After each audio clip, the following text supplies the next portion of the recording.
uang yang kita setor premi itu sebetulnya bukan biaya, tapi kita bayangin premi itu kayak kita nabung.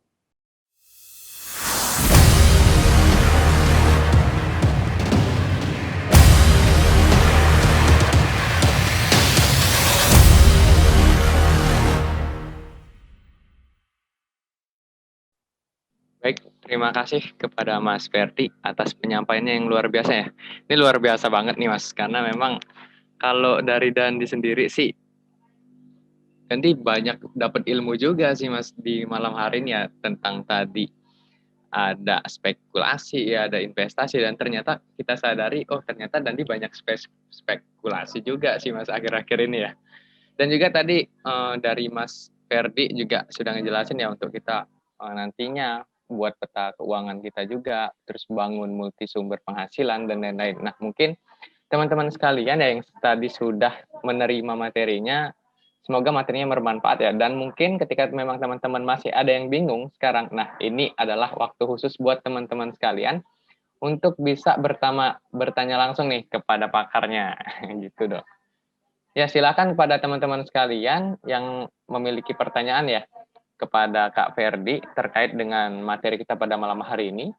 Silakan teman-teman chat ya di kolom chat, dan nantinya saya akan memilih teman-teman sekalian.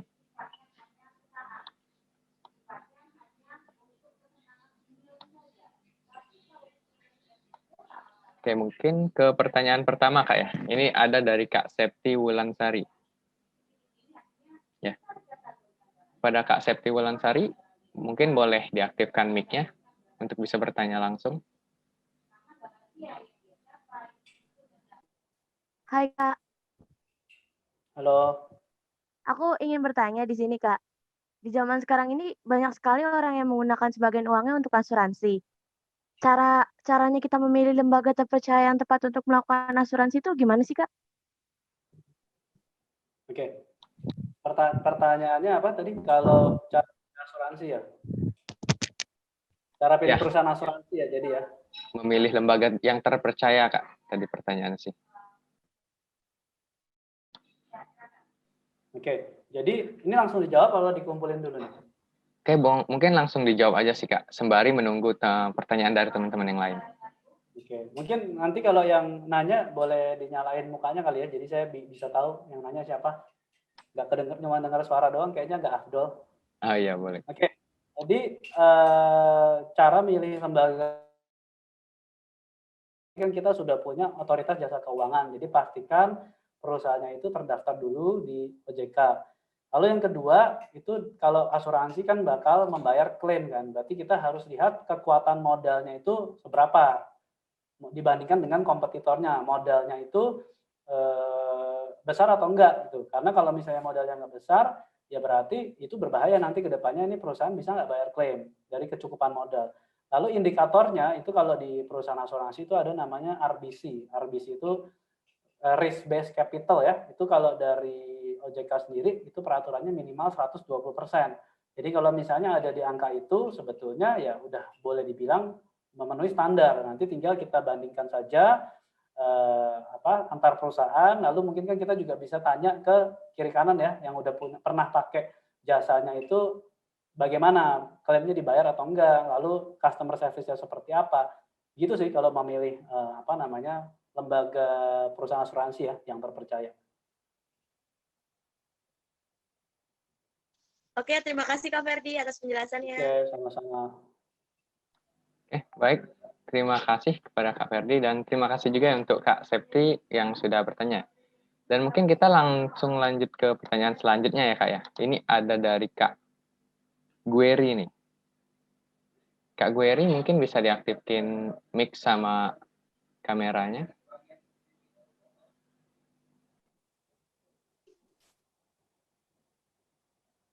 Nggak ada suaranya. Halo? Halo, selamat malam. Oke. Oh, sudah Kak? Iya, silakan. Ya Kak, saya mau nanya Kak. Ada beberapa pertanyaan. Yang pertama itu terkait diversifikasi investasi tadi Kak. Untuk yang tadi itu berarti kita pembagian investasinya itu dibagi berdasarkan tujuan ya Kak ya. Berarti menggunakan, misalkan kita tidak berfokus pada pembagian instrumen, Oke. atau fokusnya itu pada tujuan. Nah, lalu ya berikutnya, dia ada beberapa Terus katanya. yang kedua saya mau nanya Kak, saya dulu saya masih memiliki investasi unit link di asuransi, dan setelah saya pelajari, saya baca-baca tentang itu, katanya investasi di unit link itu tidak efektif katanya untuk investasi. Itu kalau menurut kakak gimana kak? Apa sebaiknya kalau saya memang niat investasi, apa sebaiknya unit linknya itu dikeluarkan atau dibiarkan saja? Terkait unit link. Oke. Itu aja atau ada lagi?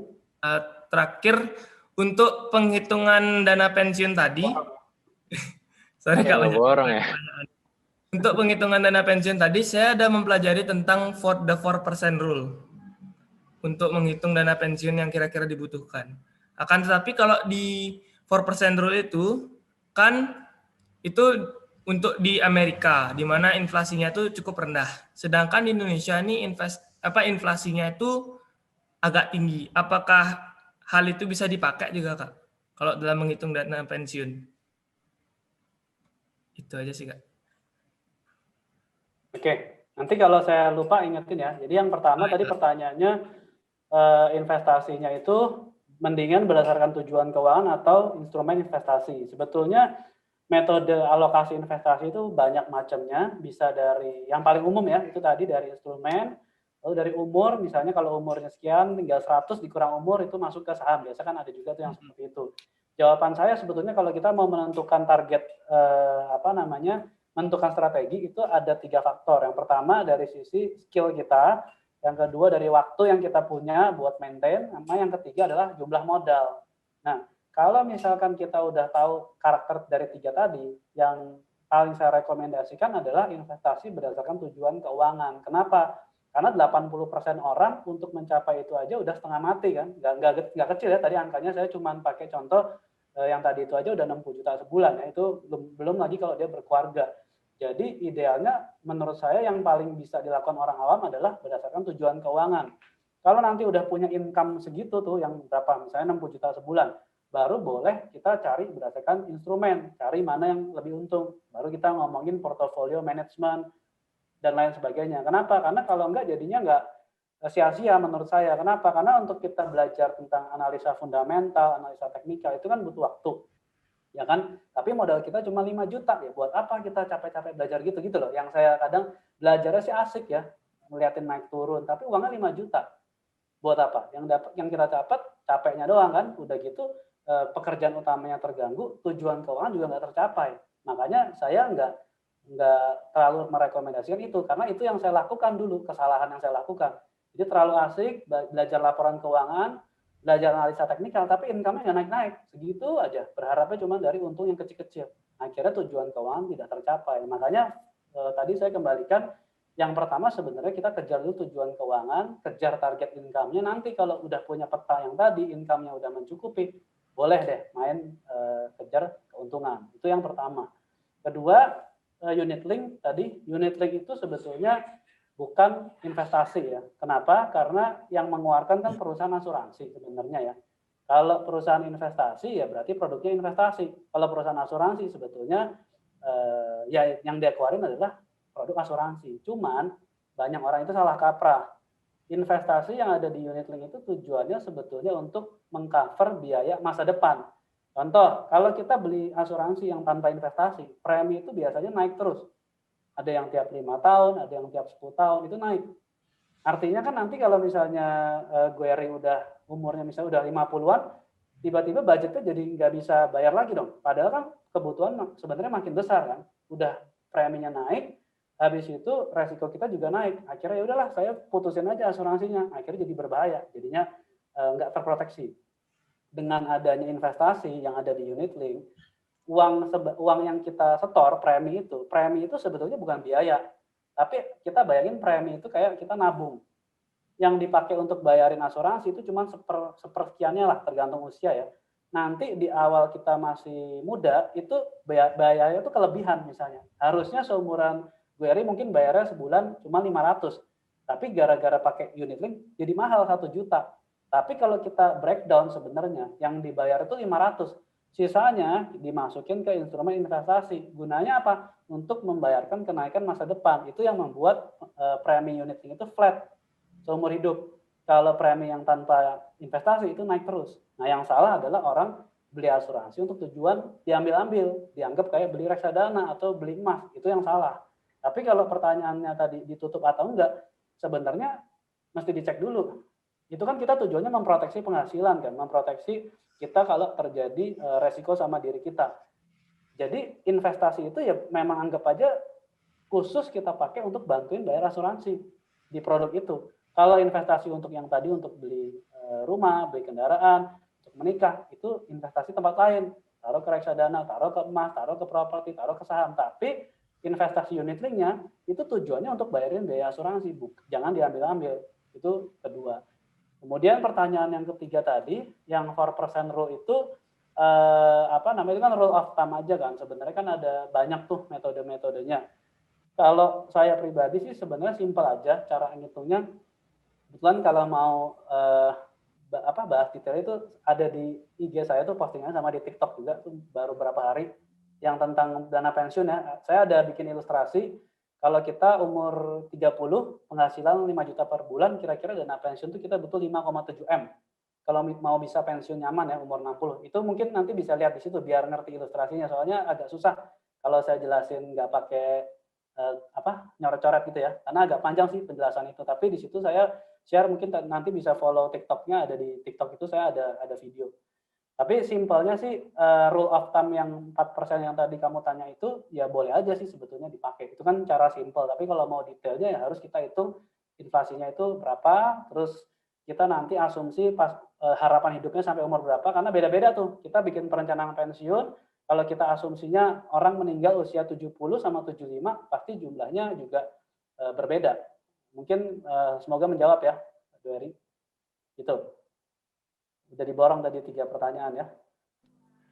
Baik, terima kasih kepada Kak Ferdi dan terima kasih juga untuk pertanyaan dari Kak Gueri ya. Ini luar biasa ya Kak ya, karena pesertanya ini antusias banget sampai dari satu peserta pun punya 3 pertanyaan nih untuk Kak Ferdi. Oke, mungkin ke pertanyaan selanjutnya nih Kak ya. Mungkin satu lagi aja ya, karena memang waktunya nih teman-teman terbatas banget. Dan nantinya kalau ketika memang teman-teman masih ada pertanyaan lagi, itu bisa banget nanti sharing-sharing lebih lanjut dengan Kak Ferdi. Khususnya Kak Ferdi juga punya tadi online course ya Kak ya, Income Master. Oke, selanjutnya saya lanjut ke pertanyaan terakhir ya. Ini ada dari Kak Deviana Putri Sadikin. Ya, saya persilakan pada Kak Deviana untuk bisa mengaktifkan kamera dan juga mic-nya. Ya, Kak, saya mau bertanya. Jadi, saya kan belum ada penghasilan, namun selalu dapat uang bulanan rutin dari orang tua dan juga dari beasiswa. Sehingga tabungan saya juga cukup banyak. Lalu jika tujuannya untuk biaya pendidikan sekitar 5-10 tahun lagi untuk melanjutkan S2, lebih baik uangnya ditabung saja atau melakukan asuransi pendidikan atau investasi ya, Kak? Terima kasih. Oke, jadi kalau menjawab pertanyaan tadi siapa? Deviana ya. Kalau misalkan untuk tujuan biaya pendidikan, sebetulnya paling cocok tentu investasi ya. Karena sebenarnya kita kembali lagi ya, pokoknya kalau kita bingung, lalu kita kembali ke basic, kita kembali ke definisi. Investasi itu kan kita untuk mencapai sesuatu yang sudah pasti. Kalau asuransi itu fungsinya untuk melindungi sesuatu yang nggak pasti. Nah, terkadang orang bingung nih, mendingan investasi atau asuransi kalau buat pendidikan. Saya kembalikan pertanyaannya. Kalau menurut Deviana, pendidikan itu pasti atau nggak pasti kira-kira? Pasti sekolah nggak rencananya? Ya, pasti akan lanjut, Kak. Pasti akan lanjut ya? Ya. Ya, kalau asuransi pendidikan, asuransi kan fungsinya kan melindungi yang nggak pasti. Kalau misalnya Devi beli asuransi pendidikan, tujuannya mau ngapain? Pertanyaan saya. Harapannya apa? Yang diasuransin apanya gitu? Bingung ya? Kalau bingung makanya berarti sebenarnya ya jangan beli asuransi pendidikan. tapi lebih baik uangnya untuk investasi. Jadi banyak banget orang kadang-kadang kan kalau kita asuransi pendidikan ini kan buat anak ya, kalau buat anak itu kan kadang orang tua kan apa sih yang enggak buat anak. Jadi itu sebetulnya kalau menurut saya itu teknik marketing aja sih, pinter-pinternya orang jualan pendidikan. Padahal sebenarnya pendidikan itu tentu lebih jelas kalau kita pakai investasi. Yang nggak pasti itu apa? Yang nggak pasti kan orang tuanya, income-nya. Berarti seharusnya yang dilindungi adalah orang tuanya. Income orang tuanya yang dilindungin, supaya nanti kalau orang tuanya kenapa-napa, investasi pendidikan anak itu tetap bisa jalan. Yang salah adalah anak diasuransiin. Buat apa anak diasuransiin orang nggak ada income-nya? Kalau misalnya anaknya kenapa-napa, terus apa efeknya? Ya nggak ada efeknya kan, uangnya buat siapa juga. Tapi yang harusnya diasuransikan adalah orang tua yang menghasilkan income, supaya nanti kalau ada apa-apa, uangnya tetap bisa dipakai untuk biaya pendidikan anak. Gitu. Menjawab ya kira-kira ya? Oh ya Kak. Lalu investasinya jenis apa ya Kak? Kalau 5 sampai 10 tahun lagi, itu kan berarti kita anggap aja 5 apa 10 tahun nih, beda nih. Nggak bisa 5 sampai 10 tahun karena banyak bedanya. Berapa ya? Mungkin ya kalau cepatnya 5 tahun itu gimana ya Kak? Nah, berarti kalau 5 tahun mungkin bisa pakai yang reksadana campuran. Atau taruh di emas pun sebenarnya nggak apa-apa sih, kalau 5 tahun ya. Atau bisa masuk ke sukuk, atau sukuk tabungan, misalnya kalau pas lagi ada launching itu bisa dibeli juga. Atau reksadana pendapatan tetap juga masih bisa sih, kalau 5 tahunan. Kalau 10 tahun tadi berarti mesti saham, kalau enggak sayang, kalau misalnya 10 tahun. Oh ya, makasih Kak. Oke. Baik, terima kasih kepada Kak Deviana juga Kak Ferdi ya, yang sudah menjawab pertanyaan dan juga pada malam hari ini sudah bisa menemani nih Kak, khususnya Kak Ferdi sudah meluangkan waktunya untuk bisa menemani kita diskusi bareng ya kan, belajar bareng terkait dengan financial planning itu sendiri. Oke, mungkin karena memang waktu ya teman-teman sekalian, saya mohon maaf banget buat teman-teman sekalian yang masih punya banyak atau sejuta pertanyaan ya, yang mungkin sekarang teman-teman catat. Nah, nantinya teman-teman sekalian mungkin kita ke depannya bakalan bisa diskusi lebih lanjut, khususnya nanti teman-teman juga bisa tuh nantinya sharing-sharing dengan Kak Ferdi. Misalnya tadi ada akunnya Instagramnya ya dari Kak Ferdi, mungkin juga Kak Ferdi selalu membagikan info-info terkait finansial ya Kak ya. Iya. Nah, jadi teman-teman bisa tuh follow juga Instagramnya Kak Ferdi. Dan kalau memang pengen belajar lebih lanjut, teman-teman juga bisa ikut online course-nya Kak Ferdi, seperti itu. Oke, mungkin saya persilahkan kepada Kak Ferdi ini Kak. Sebelum kita tutup, mungkin ada closing statement dari Kak Ferdi. Oke, jadi kalau dari saya, sebetulnya yang sahabat kita yang paling, ini modal kita yang paling besar, kalau buat investasi sama perencanaan keuangan itu sebetulnya adalah waktu. Jadi kalau di sini teman-teman, apalagi masih banyak yang kuliah, belum kerja, itu sebetulnya mulai dari sekarang tuh, bikin perencanaan keuangan sesuai fondasi keuangan tadi. Jadi orang yang waktu itu kan nggak bisa terulang. Kalau uang misalnya kita rugi atau apa bisa cari lagi. Tapi kalau waktu itu nggak bisa terulang, jadi mulai dari sekarang. Dimulai dari apa? Mulai dari buka account dulu. Misalnya kalau belum punya ya buka account di sekuritas, atau buka account di maksudnya beli asuransi, atau kalau belum punya tabungan bisa buka rekening tabungan. Itu yang langkah kecil yang kita bisa lakukan. Jadi jangan, minimal pulang dari acara ini itu udah ada actionnya lah dengan buka account apapun itulah, itu teman-teman. Itu aja sih dari saya. Baik, sebelumnya saya ucapkan terima kasih lagi kepada Kak Ferdi ya yang sudah meluangkan waktunya untuk bisa menemani waktu malam kita untuk bisa berdiskusi terkait dengan financial planning itu sendiri.